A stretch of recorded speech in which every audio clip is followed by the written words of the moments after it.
Today I'm going to speak to you about the last 30 years of architectural history. That's a lot to pack into 18 minutes. It's a complex topic, so we're just going to dive right in at a complex place, New Jersey. Because 30 years ago, I'm from Jersey, and I was 6, and I lived there in my parents' house in a town called Livingston. And this was my childhood bedroom. Around the corner from my bedroom was the bathroom that I used to share with my sister. And in between my bedroom and the bathroom was a balcony that overlooked the family room. And that's where everyone would hang out and watch TV, so that every time that I walked from my bedroom to the bathroom, everyone would see me. And every time that I took a shower and would come back in a towel, everyone would see me. And I looked like this. I was awkward, insecure, and I hated it. I hated that walk. I hated that balcony. I hated that room, and I hated that house. And that's architecture. Done. That feeling, those emotions that I felt, that's the power of architecture. Because architecture is not about math, and it's not about zoning. It's about those visceral, emotional connections that we feel to the places that we occupy. And it's no surprise that we feel that way, because according to the EPA, Americans spend 90% of their time indoors. That's 90% of our time surrounded by architecture. That's huge. That means that architecture is shaping us in ways that we didn't even realize. That makes us a little bit gullible and very, very predictable. It means that when I show you a building like this, I know what you think. You think power and stability and democracy. And I know you think that because it's based on a building that was built 2,500 years ago by the Greeks. This is a trick.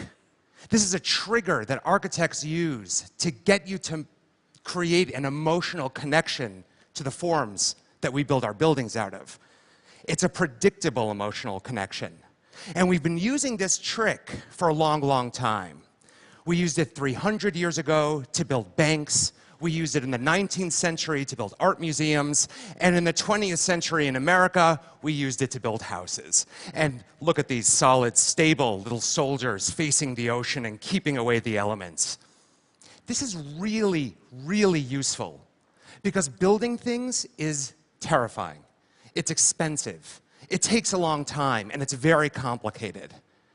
And the people that build things, developers and governments, they're naturally afraid of innovation, and they'd rather just use those forms that they know you'll respond to. That's how we end up with buildings like this. This is a nice building. This is the Livingston Public Library that was completed in 2004 in my hometown. And it's got a dome, and it's got this round thing and columns, red brick, and you can kind of guess what Livingston's trying to say with this building. Children, property values, and history. But it doesn't have much to do with what a library actually does today. That same year, in 2004, on the other side of the country, another library was completed, and it looks like this. It's in Seattle. This library is about how we consume media in a digital age. It's about a new kind of public amenity for the city, a place to gather and read and share. So how is it possible that in the same year, in the same country, two buildings, both called libraries, look so completely different? And the answer is that architecture works on the principle of a pendulum. On the one side is innovation. And architects are constantly pushing for new technologies, new typologies, new solutions for the way that we live today. And we push and we push and we push until we completely alienate all of you. We wear all black, we get very depressed, you think we're adorable, we're dead inside because we've got no choice. We have to go to the other side and re-engage those symbols that we know you love. So we do that, and you're happy. We feel like sellouts. So we start experimenting again, and we push the pendulum back and back and forth and back and forth. We've gone for the last 300 years, and certainly for the last 30 years. Okay, 30 years ago. We were coming out of the 70s. Architects had been busy experimenting with something called brutalism. It's about concrete. You can guess this. Small windows, dehumanizing scale. This is really tough stuff. So as we get closer to the 80s, we start to re-engage those symbols. We push the pendulum back into the other direction. We take these forms that we know you love and we update them. We add neon, and we add pastels, and we use new materials, and you love it. And we can't give you enough of it. We take Chippendale armoires, and we turn those into skyscrapers. And skyscrapers can be medieval castles made out of glass. Forms got big, forms got bold and colorful. Dwarves became columns. Swans grew to the size of buildings. It was crazy. But it's the 80s. It's cool. We're all hanging out in malls, and we're all moving to the suburbs. And out there, out in the suburbs, we can create our own architectural fantasies. And those fantasies, they can be Mediterranean, or French, or Italian, possibly with endless breadsticks. This is the thing about postmodernism. This is the thing about symbols. They're easy. They're cheap. Because instead of making places, we're making memories of places. Because I know, and I know all of you know, this isn't Tuscany. This is Ohio. So architects get frustrated, and we start pushing the pendulum back into the other direction. In the late 80s and early 90s, we start experimenting with something called deconstructivism. We throw out historical symbols, we rely on new computer-aided design techniques, and we come up with new compositions, forms crashing into forms. This is academic and heady stuff. It's super unpopular. We totally alienate you. Ordinarily, the pendulum would just swing back into the other direction, and then something amazing happened. In 1997, this building opened. This is the Guggenheim Bilbao by Frank Gehry. And this building fundamentally changes the world's relationship to architecture. Paul Goldberger said that Bilbao was one of those rare moments when critics, academics, and the general public were completely united around a building. The New York Times called this building a miracle. Tourism in Bilbao increased 2,500% after this building was completed. So all of a sudden, everybody wants one of these buildings. LA, Seattle, Chicago, New York, Cleveland, Springfield. Everybody wants one, and Gehry is everywhere. He is our very first starchitect. Now, how is it possible that these forms, they're wild and radical? How is it possible that they become so ubiquitous throughout the world? And it happened because media so successfully galvanized around them that they quickly taught us that these forms mean culture and tourism. We created an emotional reaction to these forms. So did every mayor in the world. So every mayor knew that if they had these forms, they had culture and tourism. This phenomenon at the turn of the new millennium happened to a few other starchitects. It happened to Zaha, and it happened to Libeskind. And what happened to these elite few architects at the turn of the new millennium could actually start to happen to the entire field of architecture as digital media starts to increase the speed with which we consume information. Because think about how you consume architecture. 1,000 years ago, you would have had to have walked to the village next door to see a building. Transportation speeds up. You can take a boat, you can take a plane, you can be a tourist. Technology speeds up. You can see it in the newspaper, on TV, until finally, we're all architectural photographers. And the building has become disembodied from the site. Architecture is everywhere now. And that means that the speed of communication has finally caught up to the speed of architecture. Because architecture actually moves quite quickly. It doesn't take long to think about a building. It takes a long time to build a building, 3 or 4 years. And in the interim, an architect will design 2 or 8 or 100 other buildings before they know if that building that they designed 40 years ago was a success or not. That's because there's never been a good feedback loop in architecture. That's how we end up with buildings like this. Brutalism wasn't a 2-year movement. It was a 20-year movement. For 20 years, we were producing buildings like this because we had no idea how much you hated it. It's never going to happen again, I think. Because we are living on the verge of the greatest revolution in architecture since the invention of concrete, of steel, or of the elevator. And it's a media revolution. So my theory is that when you apply media to this pendulum, it starts swinging faster and faster until it's at both extremes nearly simultaneously, and that effectively blurs the difference between innovation and symbol, between us, the architects, and you, the public. Now we can make nearly instantaneous, emotionally charged symbols out of something that's brand new. Let me show you how this plays out in a project that my firm recently completed. We were hired to replace this building, which burnt down. This is the center of a town called The Pines in Fire Island in New York State. It's a vacation community.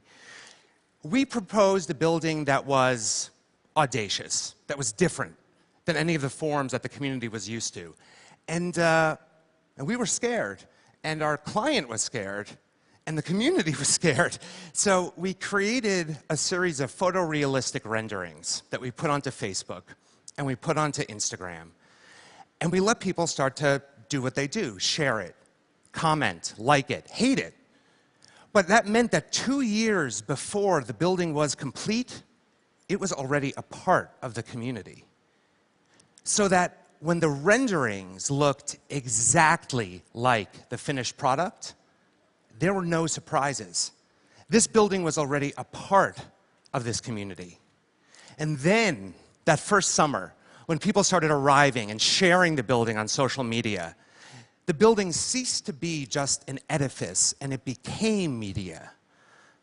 Because these are not just pictures of a building, they're your pictures of a building. And as you use them to tell your story, they become part of your personal narrative. And what you're doing is you're short-circuiting all of our collective memory, and you're making these charged symbols for us to understand. That means we don't need the Greeks anymore to tell us what to think about architecture. We can tell each other what we think about architecture. Because digital media hasn't just changed the relationship between all of us, it's changed the relationship between us and buildings. Think for a second about those librarians back in Livingston. If that building was going to be built today, the first thing they would do is go online and search new libraries. They would be bombarded by examples of experimentation, of innovation, of pushing at the envelope of what a library can be. That's ammunition. That's ammunition that they can take with them to the mayor of Livingston, to the people of Livingston, and say there's no one answer to what a library is today. Let's be a part of this. This abundance of experimentation gives them the freedom to run their own experiment. Everything is different now. Architects are no longer these mysterious creatures that use big words and complicated drawings, and you aren't the hapless public, the consumer that won't accept anything that they haven't seen anymore. Architects can hear you, and you're not intimidated by architecture. That means that that pendulum swinging back and forth from style to style, from movement to movement, is irrelevant. We can actually move forward and find relevant solutions to the problems that our society faces. This is the end of architectural history, and it means that the buildings of tomorrow are going to look a lot different than the buildings of today. It means that a public space in the ancient city of Seville can be unique and tailored to the way that a modern city works. It means that a stadium in Brooklyn can be a stadium in Brooklyn, not some red brick historical pastiche of what we think a stadium ought to be. It means that robots are going to build our buildings because we're finally ready for the forms that they're going to produce. And it means that buildings will twist to the whims of nature instead of the other way around. It means that a parking garage in Miami Beach, Florida, can also be a place for sports and for yoga, and you can even get married there late at night. It means that 3 architects can dream about swimming in the East River of New York and then raise nearly $500,000 from a community that gathered around their cause. No one client anymore. It means that no building is too small for innovation, like this little reindeer pavilion that's as muscly and sinewy as the animals it's designed to observe. And it means that a building doesn't have to be beautiful to be lovable, like this ugly little building in Spain, where the architects dug a hole, packed it with hay, and then poured concrete around it. And when the concrete dried, they invited someone to come and clean that hay out, so that all that's left when it's done is this hideous little room that's filled with the imprints and scratches of how that place was made. And that becomes the most sublime place to watch a Spanish sunset. Because it doesn't matter if a cow builds our buildings or a robot builds our buildings. It doesn't matter how we build. It matters what we build. Architects already know how to make buildings that are greener and smarter and friendlier. We've just been waiting for all of you to want them. And finally, we're not on opposite sides anymore. Find an architect, hire an architect, work with us to design better buildings, better cities, and a better world. Because the stakes are high. Buildings don't just reflect our society, they shape our society. Down to the smallest spaces, the local libraries, the homes where we raise our children, and the walk that they take from the bedroom to the bathroom. Thank you.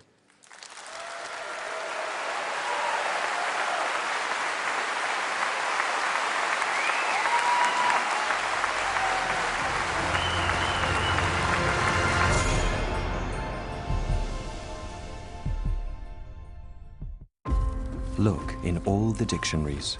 There is no word for what we do. It's not tradition, though our craft is timeless. Innovation can only begin to describe it. We sculpt, paint, and explore. But explorers, sculptors, and painters, we are not. There is no word for what we do. There is only a way. The Rolex way.